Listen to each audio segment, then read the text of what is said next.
Some great stories so far. So, guys, you combined together in the WWE. I want to go back a little bit to you, Brunzell. Yes.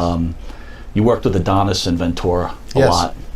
Can you tell some stories about Adonis and Ventura? And what was your opinion of Adrian Adonis? Tell him to fight Danny's story of Flint, Well, Michigan. I'll tell you about Adrian. Adrian was incredible as far as timing and the stuff he did in the ring. He was great.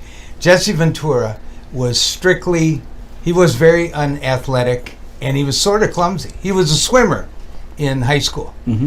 And, he got into the bodybuilding, and he could talk, man. And he believed, there's the three biggest egos I've met in this wrestling business was Vince, Vern, and Jesse. So he'd call you. Yeah, I tell you a quick deal about Jesse.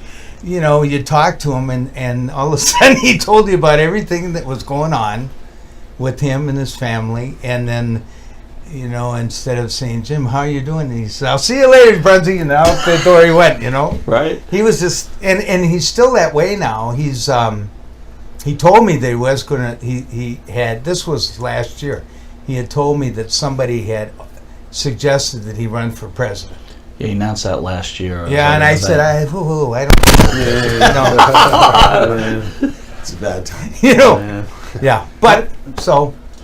And Adonis, I heard that he was a dick to everybody. Is that true? Yeah. Well, seriously. Seriously, I mean, that's what I heard. I heard he was like we a love total him dick. so Well, here's the problem with Adrian. He became chemically addicted, and it changed his whole personality. Did it? It did. Okay. It ruined him How in was the he ring. before he went off the rails? He was he was great. He had was good? timing when he was there Unbelievable. with Jesse. Franks. Honestly, God, we made the biggest. That was the biggest year. And I was telling some guys, the biggest house in the St. Paul Civic Center, and this is including Springsteen. Okay. The biggest house they ever drew there was a cage match between Greg and I and Jesse and Adrian. They drew over 19,000 people. Yeah.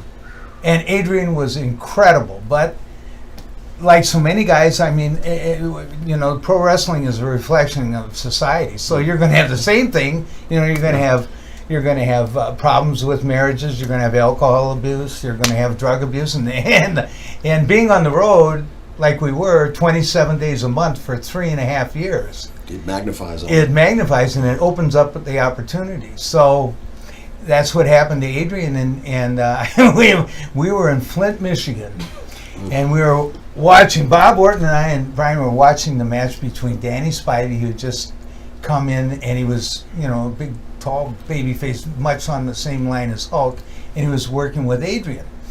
And Adrian got stiff with him a couple times in the ring, and he's a tough son of a gun boy, and he had told Adrian, he says, don't, screw with me or I'm going to let you have it. Well, in Flint, Michigan, Adrian threw the sleeper on him and really had it snug. I mean snug. And it was shot deep, yeah. Yeah.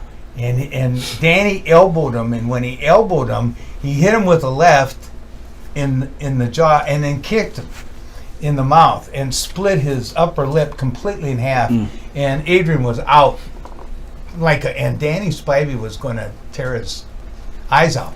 Actually, Adrian went to leg dive him. He left hooked him. No. Oh, no. You're back in the yes. dressing room. Okay, yeah. Brian, hang on. Okay. I want the juicy part. Okay,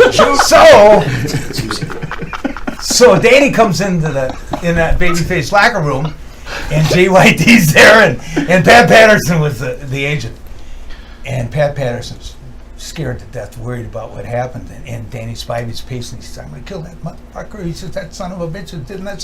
And all of a sudden, Adrian comes through the door, and Adrian starts talking to him, and then Adrian tries to shoot and leg dive him. Danny Spivey hit him with an uppercut and lifted him off the floor to the point of probably he looked like a big turtle up in the air. And when he came, I'm serious. When he came down and he turned around, Danny had split his cheek where the bone was coming right through. And I thought, shit, he's going to kill him. Yeah.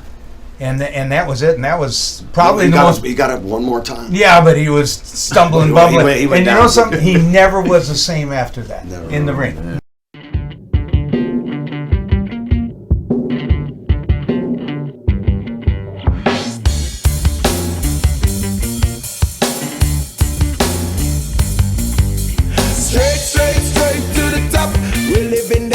not just dreaming it, we're doing it for real.